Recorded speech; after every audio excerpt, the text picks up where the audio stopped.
Christian Gass is an edge rusher who committed to Tennessee out of Georgia, the Atlanta area, over Georgia and over USC. He's a 4-star. This comes a week after Travis Smith Jr., another 4-star from the city of Atlanta, a wide receiver, also committed to Tennessee. Both are significant for actually the same reasons, and it's crazy they happened a week apart, which is this. Edge rusher and wide receiver. Tennessee is loaded with depth at those two spots. So what does that mean? They're not going to be able to sell playing time to recruits at those positions because there's just not playing time there. They also aren't going to open the NIL checkbook for players at those positions because they're so loaded, they need to spend money elsewhere. That means that these two players from Georgia, targeted by Georgia and Kirby Smart, just decided they would rather play at Tennessee, just in general. Now, I think it's partially the Heupel discount at these certain positions. I think wide receiver and edge rusher, I'm not saying overall Kirby Smart gets a discount in general for players to come play for him now. He's getting the Saban discount at this point.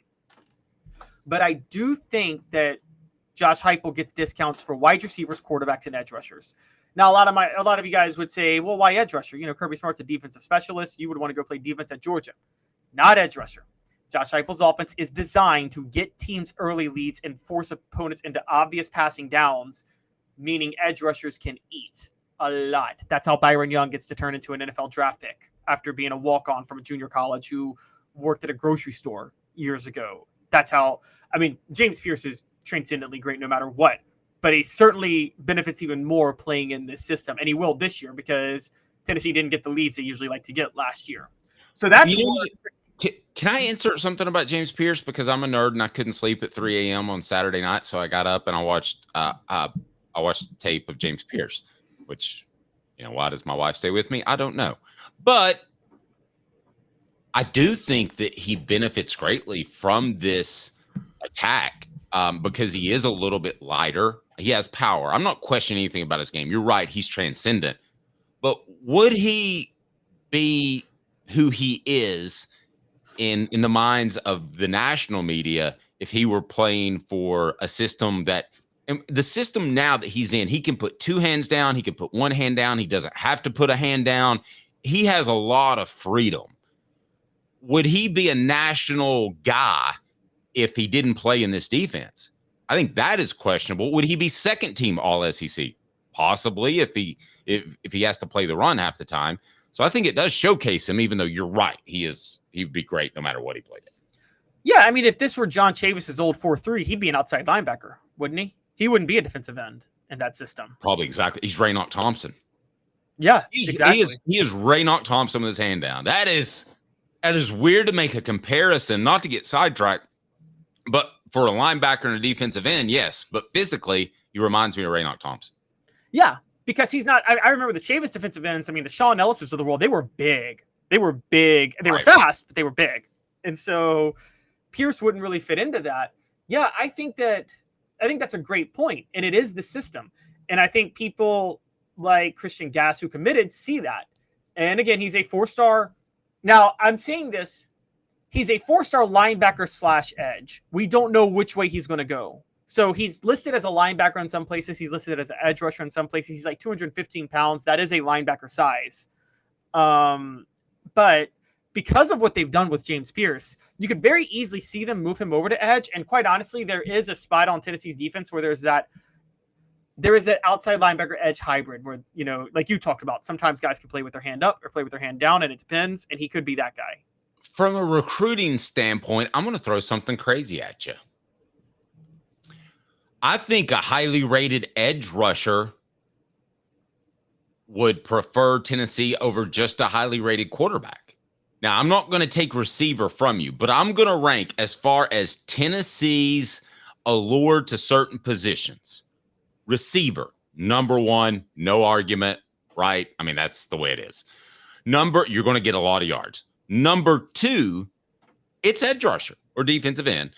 And number 3, I believe, is quarterback. Because at quarterback, Nico Iamaleava, who I can say it, Reese Davis can't, but he is a player that can have great success in this system and not learn the ways of the NFL, so to speak.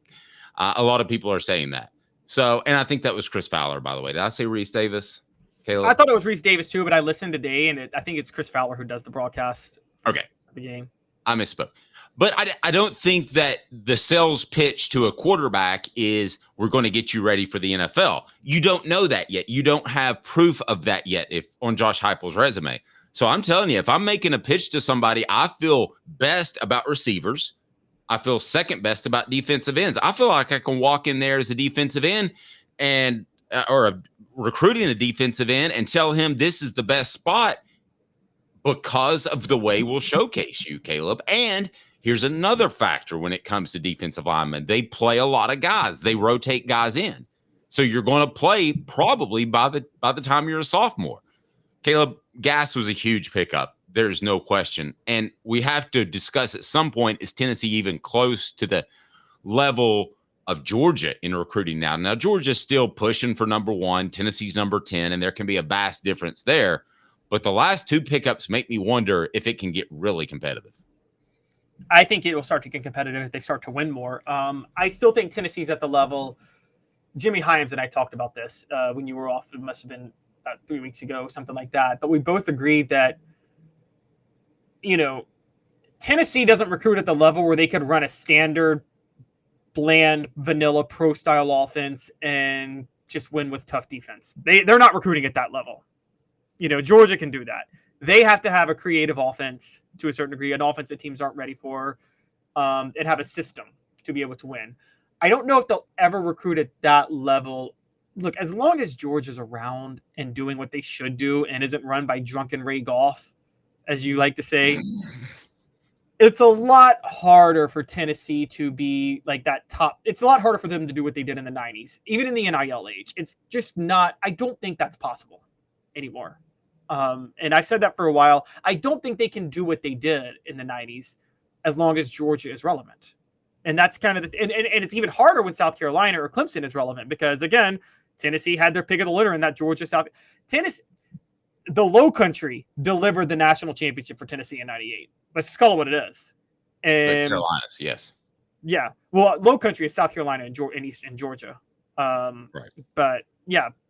So the Low Country delivered the national title for Tennessee. I thought the Low Country was just Charleston. But it's Charleston, Savannah. But it's like the South Carolina-Georgia border. So, and I know Atlanta's not really Low Country, but it's in the same state. So there.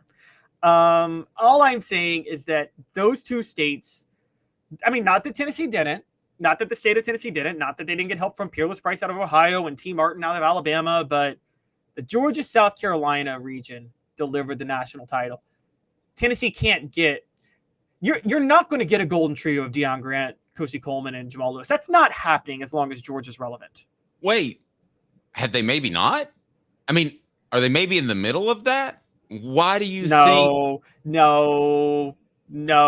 Christian Gass is a 4-star and even a 3-star on some. I'm not going to put him on the Jamal Lewis, Kosi Coleman, Deion Grant train. Well, 3 of the best players ever at their positions at Tennessee. Okay, but Christian Gass is not going to be one of the best edge rushers ever at Tennessee. No, I agree. But they didn't know that they would be that highly regarded back then either.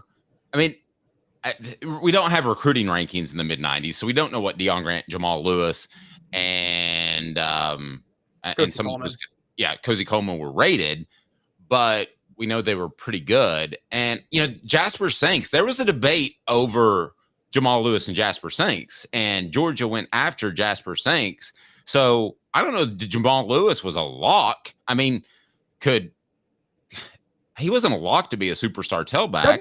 Doesn't sound like there was a debate. It sounds like somebody in Georgia was drinking a little too much and couldn't tell who was better between Jasper Sanks and Jamal Lewis. Right, but my point is, do you not think that Tennessee could be in the middle of that type of run? I feel like you're throwing the rankings at these guys as stumbling blocks. The bottom line is, let me just say this. The bottom line is, if you're getting guys out of the Atlanta area that Georgia wants, one could turn into a Jamal Lewis or Kosi Coleman or Deion Grant. They could. maybe one. But then the other part of that was going to the Carolinas, and you're getting. I mean, are you going to really land in a 2-year span? Have Sean Ellis, Albert Hainsworth, Darwin Walker? I mean, I just need that is. You're not getting that. I was referring specifically going against Georgia in the Atlanta area.